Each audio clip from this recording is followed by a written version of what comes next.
দর্শক, engineering institution বাংলাদেশের ৬১তম কনভেনশনের উদ্বোধনী অনুষ্ঠানে বক্তব্য রাখছেন প্রধানমন্ত্রী শেখ হাসিনা। আমরা এখন সরাসরি চলে যাচ্ছি তার বক্তব্যে। পৃথিবীর বিভিন্ন দেশে সেটা শুরু হয়ে গেছে।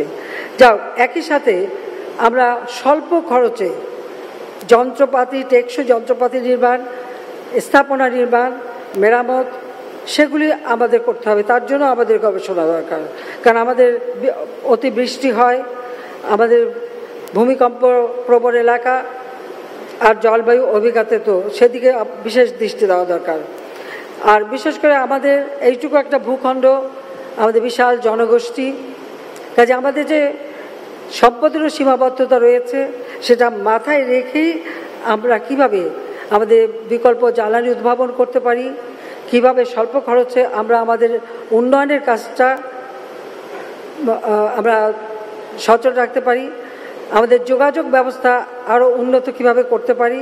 কারণ একটি দেশে আমরা যখন হাতে নিয়ে কোনো পরিকল্পনা, আপনারা জানেন যে আমাদের অর্থাৎ আওয়ামী লীগ সরকারের লক্ষ্য হচ্ছে তৃণমূল থেকে উন্নয়নটা করা, কারণ তৃণমূল থেকে মানুষের মাথা পিছু আয় বৃদ্ধি করা, তৃণমূল থেকে মানুষের ক্রয় ক্ষমতা বৃদ্ধি করা, শিল্পায়নের সাথে সাথে আমাদের ক্রয় ক্ষমতা বৃদ্ধি করা, তাহলে আমাদের নিজস্ব বিশাল বাজার, সেই বাজার আমাদের সৃষ্টি হবে। সেদিকে লক্ষ্য রেখেই আমাদের প্রত্যেকটা পরিকল্পনা হাতে নেওয়া হয়। আমরা ইতিমধ্যে ডিজিটাল বাংলাদেশ করেছি, আমরা এখন স্মার্ট বাংলাদেশ করব। আমরা ই গভর্নেন্স ইতিমধ্যেই চালু করেছি, কাজে আমাদের ই গভর্নেন্স হবে, ই ইকোনমি হবে, আমাদের জনশক্তি তারাও দক্ষ জনশক্তি হবে, আমাদের সমাজ ব্যবস্থাটা সেটা আমাদের স্মার্ট সমাজ ব্যবস্থা হবে। সেইভাবে আমরা কাজ করে যাচ্ছি। আমাদের প্রত্যেকটা লক্ষ্য জনগণের দোরগোড়ায় আমরা যেন তাদের সেবাটা পৌঁছে দিতে পারি। আর আমরা যখন সরকারে আসি, সরকার আসার আগেও আমাদের দল হিসেবে আমাদের নিজস্ব কতগুলি পরিকল্পনা থাকে, আমাদের অর্থনৈতিক পরিকল্পনা এবং বিভিন্ন সেক্টর পরিকল্পনা, আমাদের দলের বিভিন্ন উপকমিটি তারা সেমিনার করে, কাজ করে, আমরা আমাদের ঘোষণাপত্র বা সেখানে সেগুলি ঘোষণা দিয়ে থাকি, আমরা সেভাবে পরিকল্পনা নিই। কাজেই সরকার এসে যেন আর আমাদের দেরি করতে না হয়, আমরা যেন কাজ তাড়াতাড়ি শুরু করতে পারি। আমাদের সবথেকে অগ্রাধিকার 96 সালে দিয়েছিলাম খাদ্য উৎপাদন, কারণ আমি যখন সরকার গঠন করি তখন দেখলাম 40 লক্ষ মেট্রিক টন খাদ্য ঘাটতি দেশে, দুর্ভিক্ষ প্রতিনিয়ত প্রতি বছর বিভিন্ন এলাকায়। আমরা সিদ্ধান্ত নিলাম আগে এই দুর্ভিক্ষ বন্ধ করা এবং খাদ্য নিরাপত্তা নিশ্চিত করা। আমরা কিন্তু তা করতে পেরেছি, সেখানে গবেষণার মাধ্যমেই কিন্তু আজকে আমরা এই উৎপাদন বৃদ্ধি করে যাচ্ছি। সেই ক্ষেত্রে আমি মনে করি যে আমাদের খাদ্য এখন শুধু উৎপাদন করলে হবে না, সংরক্ষণের ব্যবস্থা করতে হবে। আর সেই সংরক্ষণটাও একটু দীর্ঘমেয়াদী।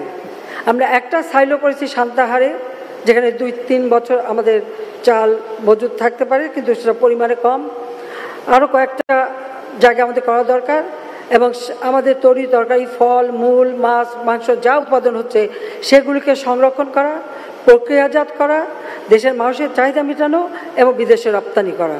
সেই দিকে লক্ষ্য রেখেই আমাদের গবেষণা দরকার, পরিকল্পনা দরকার, কারণ গবেষণা চলমান। আমি আজকে একটা বীজ উদ্ভাবন করলাম, এটা কিন্তু কয়েকবার ব্যবহার করার ফলে তার ওই উৎপাদন সক্ষমতা কমে যায়, সাথে সাথে আমাকে নতুন একটা সেখানে প্রতিস্থাপন করতে হয়। এই জন্য আমাদের গবেষণা সবসময় চলমান থাকতেই হবে। আর সেই ক্ষেত্রে যেহেতু আমরা যান্ত্রিকরণ করছি, আমি মনে করি প্রকৌশলী যে গবেষণা সেটাও আমাদের একান্তভাবে প্রয়োজন। অনেকে প্রশ্ন তোলেন যে পৃথিবীর অনেক দেশে রাস্তা বানাতে এত খরচ, বাংলাদেশে এত বেশি খরচ হয় কেন, অন্য দেশে কম খরচ হয়? যারা এই প্রশ্নটা করেন আমার মনে হয় তারা বাংলাদেশের মাটি সম্পর্কে কোনো ধারণাই নেই। কারণ আমাদের মাটি তো নরম মাটি, যেটাকে বলে দোআঁশ মাটি, জোবা মাটি। সেখানে যদি আমি টেকসই একটা কিছু করতে যাই, তাহলে আগে আমাকে ওই মাটিটাকেই তৈরি করতে হয়। মাটিটা যদি যথাযথভাবে তৈরি করে তারপরে আমরা করতে পারি, তাহলে সেটা টেকসই হয়। নইলে একটা বন্যা বা বর্ষার পরেই কিন্তু সেখানে রাস্তা ঢেউ খেলে যায়, রাস্তা খারাপ হয়ে যায়, অনেক কিছু হয়ে যায়। আর আরেকটা কথা হচ্ছে, যেহেতু আমাদের বৃষ্টিপ্রবণ এলাকা, কাজে বৃষ্টিতে ক্ষতি না হয়, পানি জমে না থাকে। যখনই যে পরিকল্পনা করবেন অন্তত পানি যেন থাকে। এই জন্য আমাদের রাস্তার পাশে যে জলাধারগুলি বেশিরভাগ ক্ষেত্রে সেখানে হয় দোকানপাট করে, নয় একটা বিল্ডিং বানায়।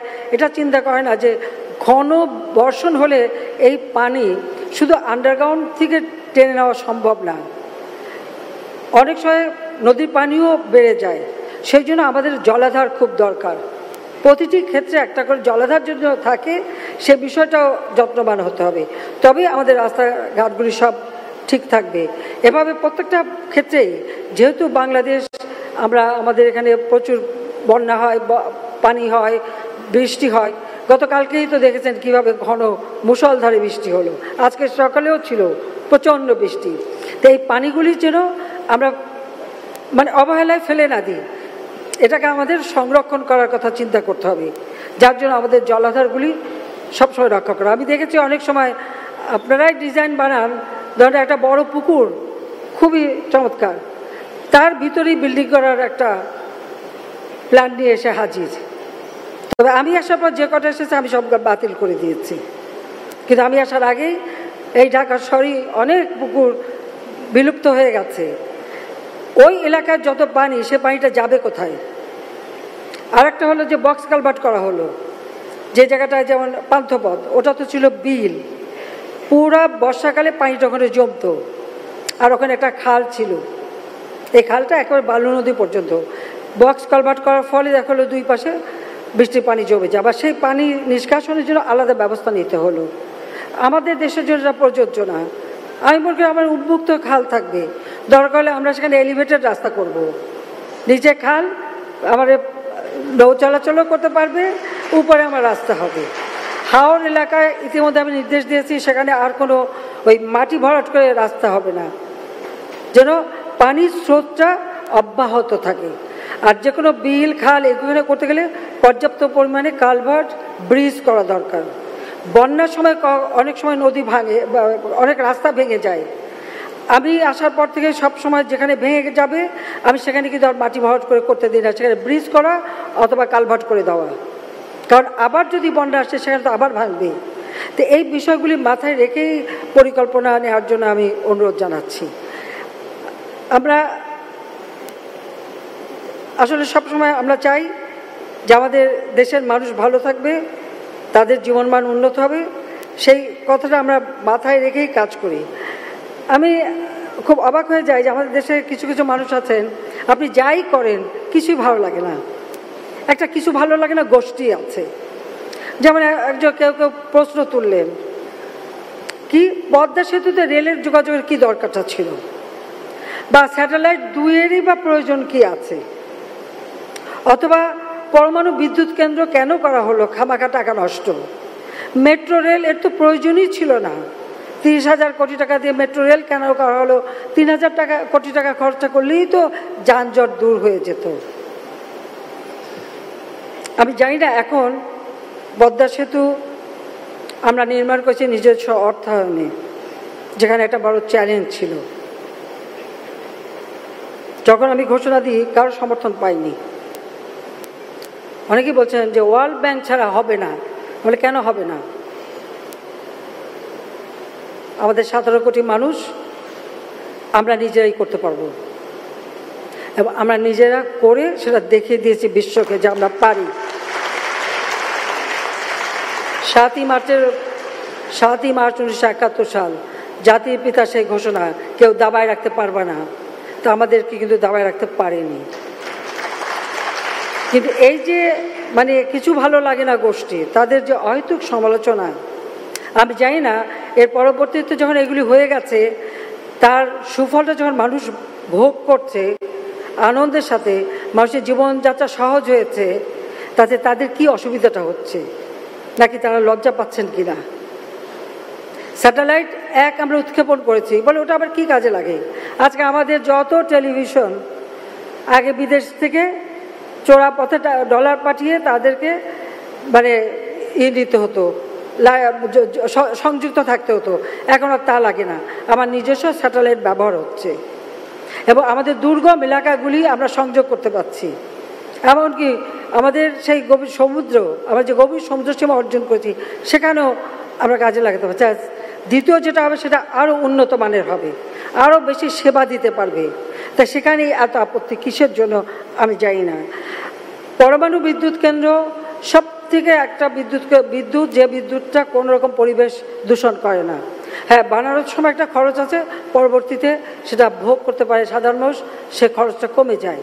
আজকে এই সমস্ত আধুনিক প্রযুক্তিতে আমরা যুক্ত হব না, আমরা কি সারা জীবন পিছনে পড়ে থাকবো? তাহলে আপনারা যারা এই কথা বলেন তারা গাড়িতে চড়েন কেন? তাদের তো গরু গাড়িতে চড়া উচিত।